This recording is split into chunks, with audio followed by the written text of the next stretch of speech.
Continuing the lectures regarding the UV and visible spectroscopy, we have discussed that there are so many transitions which are electronic transitions which occur due to the UV light or due to the visible light. The range is from 200 nanometer onwards up to the 800 nanometer. The compounds, especially which are conjugated one, they absorb in this region.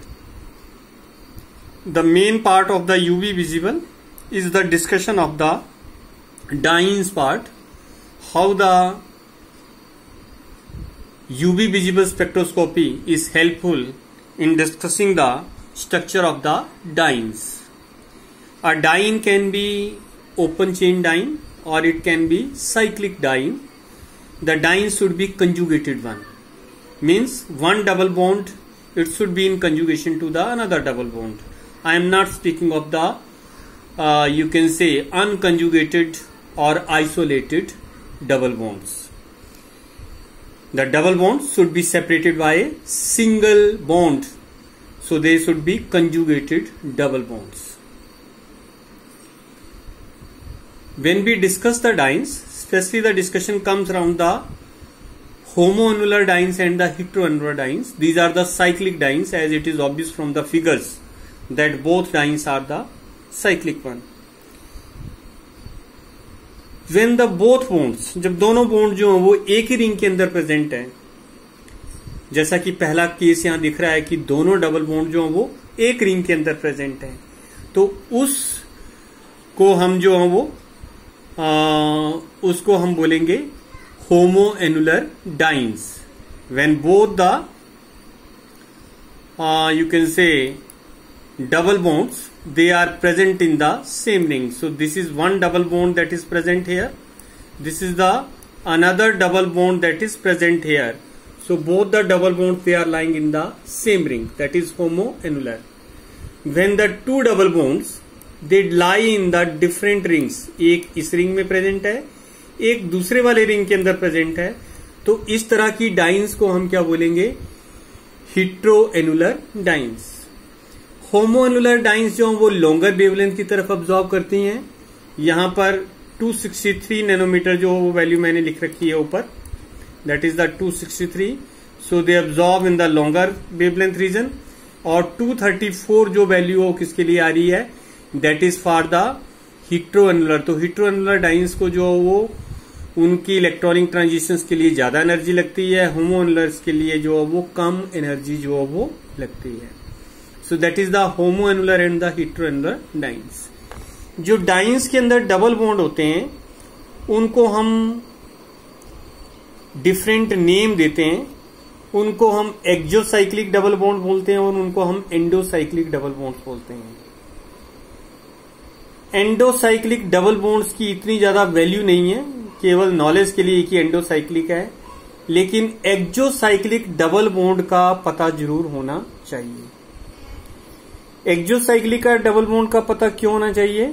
क्योंकि आगे Woodward और फ्यूजर rules हैं, तो Woodward और फ्यूजर rules में जो है वो एक्सोसाइक्लिक डबल बॉन्ड आपको नोटिफाई करना पड़ेंगे, तब आप जो है लैम्डा मैक्स वैल्यू निकाल सकते हैं कंपाउंड के लिए. और अगर आपको एक्सोसाइक्लिक डबल बॉन्ड्स का नहीं पता चलता है तो अब आप उसकी वैल्यू नहीं निकाल सकते हैं.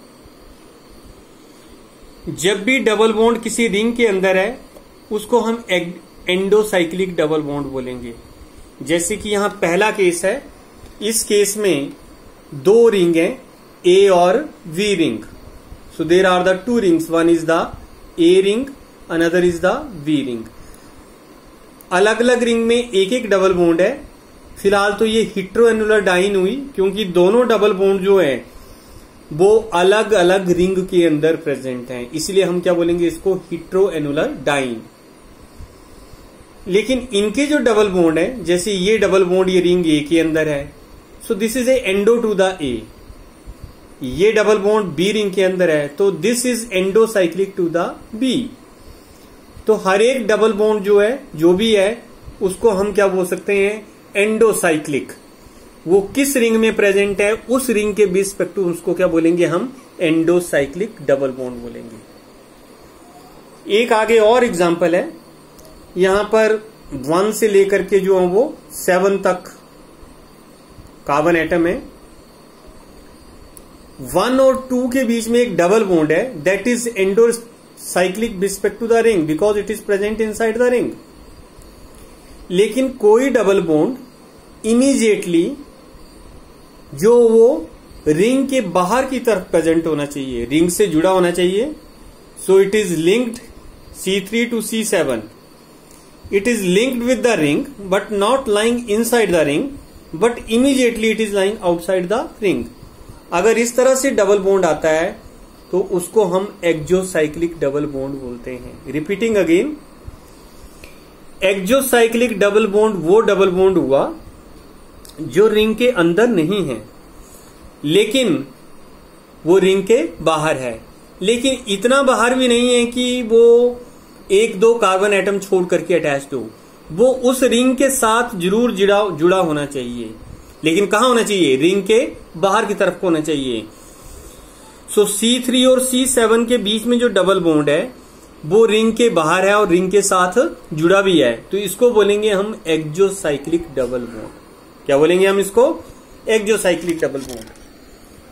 ऊपर ये एग्जांपल डिस्कस किया हमने यहां हेटेरोएनुलर डाइन्स का, तो इसमें भी 2 डबल बॉन्ड हैं, लेकिन दोनों डबल बॉन्ड जो हैं उनको हम फिलहाल तो क्या बोल सकते हैं, एंडो।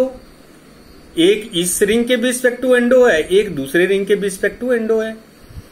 लेकिन अगर मैं इस रिंग को जो है वो कलर्ड कर दूं तो देखो यहां पर कि जो एक बाहर की तरफ को डबल बॉन्ड बन रहा है जो कि रिंग के बाहर है, तो हम इस डबल बॉन्ड को, दिस डबल बॉन्ड ये जो रिंग के बाहर है, तो ये रिंग ये एक्सोसाइक्लिक भी हो गया।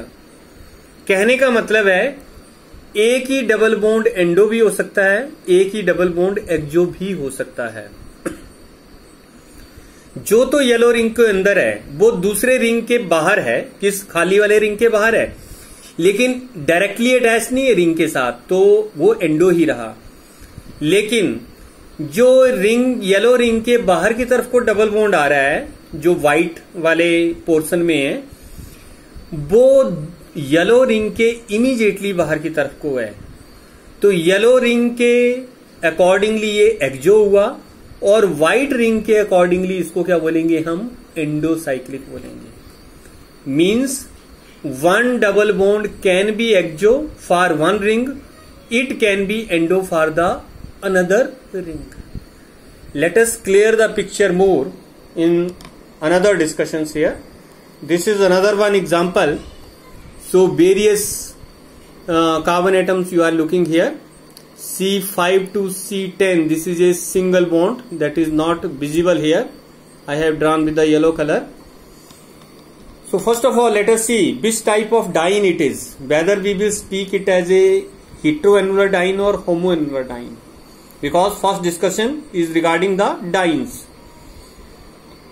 वैसे सो C3 से लेके C11 तक कंजुगेटेड डबल बॉन्ड है।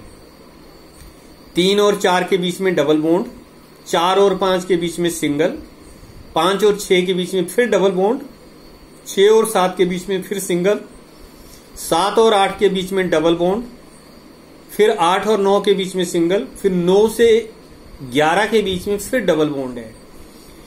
तो जो कंजुगेशन है that start from C3 it ends at C11। फिर इसमें एक डाइन नहीं है, 2 डाइन्स हैं। C3 से लेके C6 तक डाइन आ गई, एक 2 डबल बॉन्ड आ गए। C7 से लेके C11 तक दूसरी डाइन आ गई, तो इसमें 2 डाइन्स आ गई। बात आती है इसको हम होमोएनुलर काउंट करेंगे या हेटेरोएनुलर काउंट करेंगे।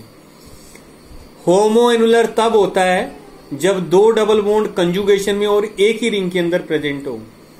अगर मैं बात करूं केवल रिंग बी की, तो रिंग बी में 2 डबल बॉन्ड हैं, C5 टू C6 और C7 टू C8, और दोनों कंजुगेशन में हैं, तो बी रिंग के हिसाब से ये होमोएनुलर हुई।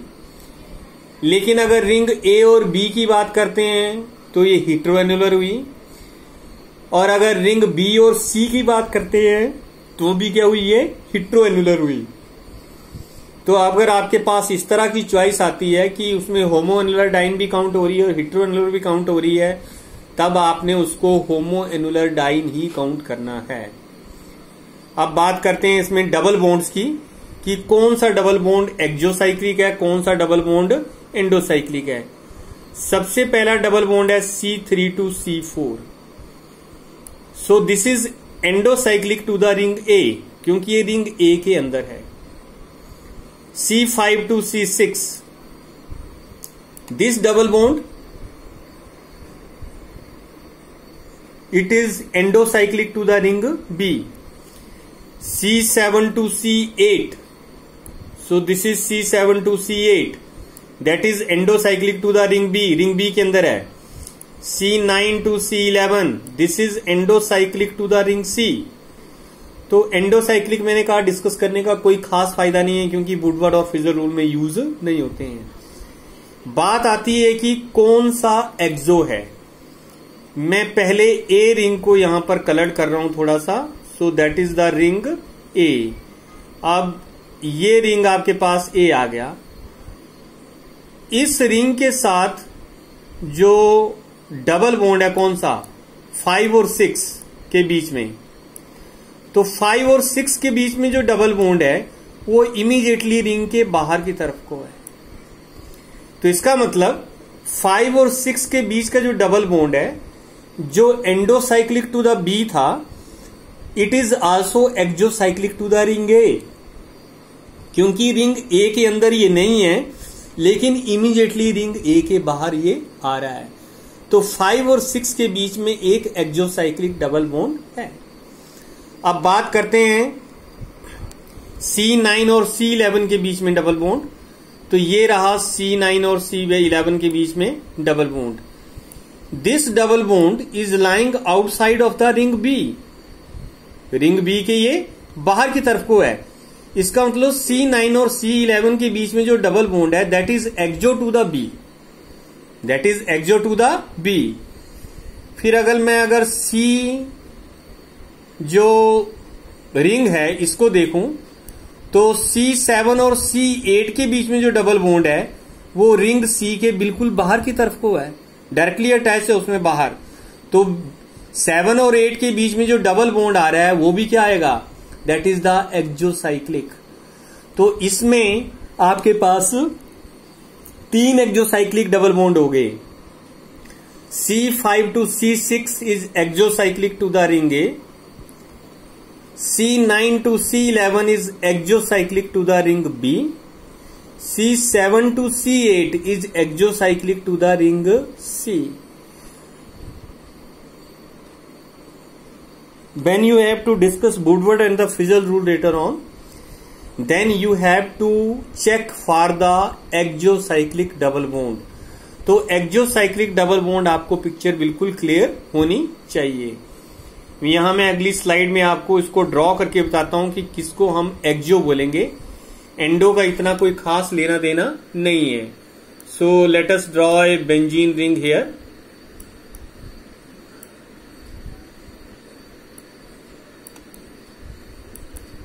So this is a cyclic 6-membered ring. I am not coming to any bond which is present inside, but there is a presence of the double bond which is outside to the ring and directly attached to any of the carbon of the ring. तो ये 1, 2, 3, 4, 5, 6 carbon atom है। तो इसमें एक carbon के साथ एक double bond बाहर की तरफ को जुड़ा हुआ है। इस डबल बॉन्ड को हम बोलते हैं एक्सोसाइक्लिक। क्या बोलते हैं हम इसको? Exocyclic. Now let us discuss what are the Woodward and the Fisher rules.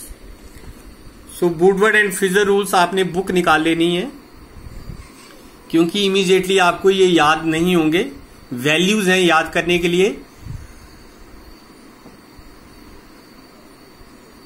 Values इतनी ज्यादा हैं कि वैल्यूज मिक्सअप हो सकती हैं, क्योंकि यूबी और विजिबल नहीं है, जहां पर आपको जो वो वैल्यूज थोड़ा फिंगर्स पे होनी चाहिए। IR इंफ्रारेड स्पेक्ट्रोस्कोपी डिस्कशन में आएगी, उसमें वैल्यूज होंगी, थोड़ा बहुत नॉलेज होना चाहिए। उसके बाद NMR डिस्कशन में है, उसमें वैल्यूज आएंगी। तो अगर आपके पास जो वैल्यूज हैं वो कुछ एक जो वो नॉलेज में आपको होनी चाहिए और वो आपको याद भी करनी पड़ेंगी। तो वैल्यूज कैसे याद होंगी? जैसे जैसे आप एग्जाम्पल डिस्कस करते जाओगे वैसे वैसे वैल्यूज आपको याद होती जाएंगी। लेकिन बुक आपने निकाल लेनी है, बिना बुक के आप जो स्टार्टिंग में उनको डिस्कस नहीं कर सकते हैं। यहां पर कुछ बेसिक वैल्यू दे रखी है वुडवर्ड और फिजर ने। ये बेसिक वैल्यू आपको थोड़ी सी दिमाग में रखनी पड़ेंगी। हेटेरोएनुलर डाइन के लिए और ओपन चेन डाइन के लिए 214 नैनोमीटर, वैसे तो हेटेरोएनुलर की वैल्यू होती है 214, ओपन चेन के लिए होती है 217 नैनोमीटर। लेकिन जो हेटेरोएनुलर है और ओपन चेन है उसके लिए 214 के अराउंड जो वो नैनोमीटर के अराउंड लैम्डा मैक्स वैल्यू आती है। That is the basic value. Parent homoannular diene, अगर आपके पास होमोएनुलर डाइन है तो उसके लिए 253 नैनोमीटर जो वो बेसिक वैल्यू है। डबल बॉन्ड एक्सटेंडिंग आपको अभी क्लियर नहीं होगा कंजुगेशन के लिए क्या है ये, लेकिन 30 नैनोमीटर ये आया। एल्काइल सब्स्टिट्यूएंट और रिंग रेजिड्यू जो 5 नैनोमीटर, आगे क्लियर हो जाएगा आपको जब एग्जाम्पल डिस्कस करेंगे। Exocyclic double bond 5 nanometre value होती है इसकी, अभी हम डिस्कस कर चुके। जितने एक्जोसाइक्लिक डबल बॉन्ड हो उतने अकॉर्डिंगली उसमें जो वो वैल्यू ऐड करना पड़ती है। ऑक्जोक्रोम कौन कौन सा प्रेजेंट है उसके अकॉर्डिंगली इसने वैल्यू जो वो दे रखी है। एल्काइल सब्स्टिट्यूएंट्स भी होते हैं, उनकी वैल्यू जो वो बाद में पता चलेगी जब आप एग्जाम्पल डिस्कस करोगे। तो इसको तो आपने चार्ट को निकाल लेना है, लेकिन फिलहाल हम वुडवर्ड और फिजर रूल जो हैं वो एक एग्जाम्पल के साथ जो उसको डिस्कस करने जा रहे हैं। तो यहां पहला एग्जाम्पल है जो आपको ये फिगर नजर आ रही है, इसमें डाइन है ये। तो इस डाइन में जो है वो आपको एक डबल बॉन्ड ये नजर आ रहा है, that is the one double bond and that is the another double bond. Endo discuss करने की जरूरत नहीं है, लेकिन ये डबल बॉन्ड CH2 के साथ जो लिंक्ड है वो साफ पता लग रहा है कि रिंग के बाहर की तरफ को है। तो इसमें एक एक्जोसाइक्लिक डबल बॉन्ड की एडिशन की हुई है। तो ये नीचे देखो value 5 nanometre, so that is 1 exocyclic double bond.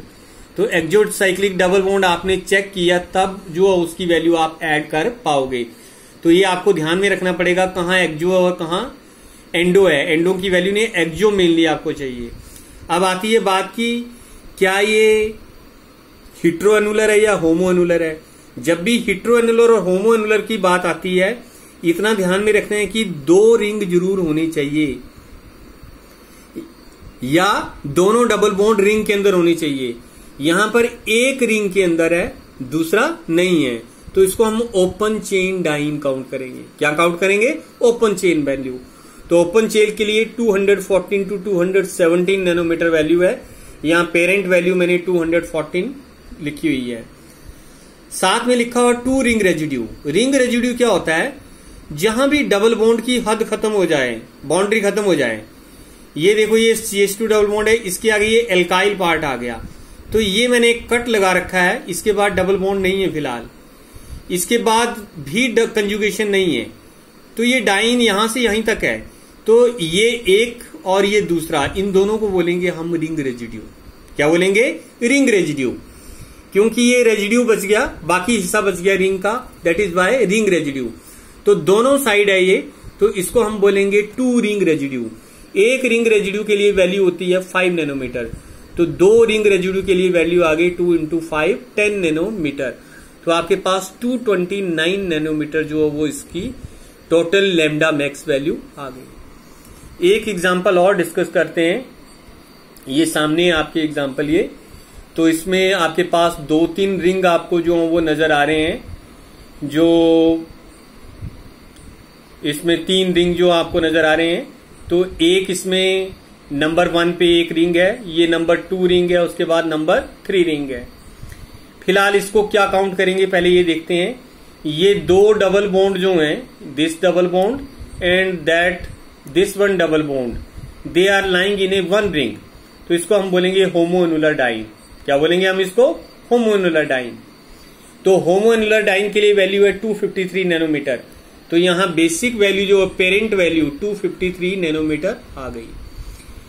उसके बाद रिंग रेजिड्यू काउंट करते हैं। तो देखो ये डबल बॉन्ड यहां खत्म हो गए, इससे पीछे कोई डबल बॉन्ड नहीं है, इसके ऊपर डायरेक्टली डबल बॉन्ड नहीं आ रहा है, इसके यहां भी एक कट लगा दो, इसके पीछे वाली साइड को भी यहां डबल बॉन्ड नहीं है, इससे अगली वाली साइड भी डबल बॉन्ड नहीं है, इससे आगे वाली साइड भी डबल बॉन्ड नहीं है। तो 1 2 3 4 और 5, तो 5 जो है इसमें क्या आएंगे? रिंग रेजिड्यू आएंगे। तो 5 रिंग रेजिड्यू के लिए 5 × 5 25 नैनोमीटर वैल्यू इसमें मैंने ऐड कर रखी है। उसके बाद इसको मैंने होमोएनुलर डाइन काउंट किया, तो 2 येलो कलर के डबल बॉन्ड बताएं वो होमोएनुलर के हैं, लेकिन ऊपर एक व्हाइट में ये डबल बॉन्ड बच गया जो रिंग के बाहर प्रेजेंट है। ये डबल बॉन्ड है तो कंजुगेशन में, लेकिन डाइन नहीं है। ये हुई क्या? ट्राइन हुई है वैसे तो, क्योंकि 3 इन आ रहे हैं, 3 डबल बॉन्ड आ रहे हैं, लेकिन डाइन से बाहर है। तो इसको मैं काउंट करूंगा 1 double bond extending the conjugation. क्या काउंट करूंगा? 1 double bond extending the conjugation. तो 30 नैनोमीटर वैल्यू इसके लिए नीचे जो वो ऐड की हुई है। Parent value 253 homoannular dienes, 5 ring residue आ गए इसमें, तो उसके अकॉर्डिंगली आपके पास 5 × 5, एक की वैल्यू 5 होती है 25 नैनोमीटर, वो आ गया। एक डबल बॉन्ड ऊपर आ रहा है जो कंजुगेशन को एक्सटेंड कर रहा है, तो उसके अकॉर्डिंगली वैल्यू आपके पास क्या आ गई? 30 नैनोमीटर। उसके बाद बात आती है एक्सोसाइक्लिक डबल बॉन्ड की। तो जो नंबर 1 रिंग है ये रहा, इसके बाहर एक डबल बॉन्ड है, कौन सा? ये वाला डबल बॉन्ड। तो एक एक्सोसाइक्लिक डबल बॉन्ड ये हुआ, ये सेकंड है, इसके बाहर भी एक कौन सा? ये वाला जो ऊपर double bond, this double bond it is outside, तो ये भी क्या आ गया? एक्सो आ गया। तो ये दूसरा एक्सो आ गया। जो रिंग थर्ड है, इस रिंग के लिए जो है वो ये नीचे सेकंड रिंग का जो ये डबल बॉन्ड है दैट इज द एक्सो। तो 3 इसमें एक्सोसाइक्लिक डबल बॉन्ड है, तो 15 नैनोमीटर वैल्यू उसकी आ गई। तो इन सबको ऐड करोगे तो 323 नैनोमीटर जो है लैम्डा मैक्स वैल्यू आती है। तो इस तरीके से आपने जो है वो लैम्डा मैक्स वैल्यू निकालनी है। इसमें आपने रिंग रेजिड्यू चेक करने हैं, जहां डबल बॉन्ड की हद खत्म हो जाती है वहां पर आपने कट लगाते जाना है, कितने कट लगते हैं उसके अकॉर्डिंगली वो रिंग रेजिड्यू आ जाएगा। एक्सोसाइक्लिक डबल बॉन्ड कितने हैं, double bond extending the conjugation कितने हैं, इस तरीके से आपने जो वो लैम्डा मैक्स वैल्यू जो वो कैलकुलेट करनी है। We will discuss more examples in the next session. Thank you.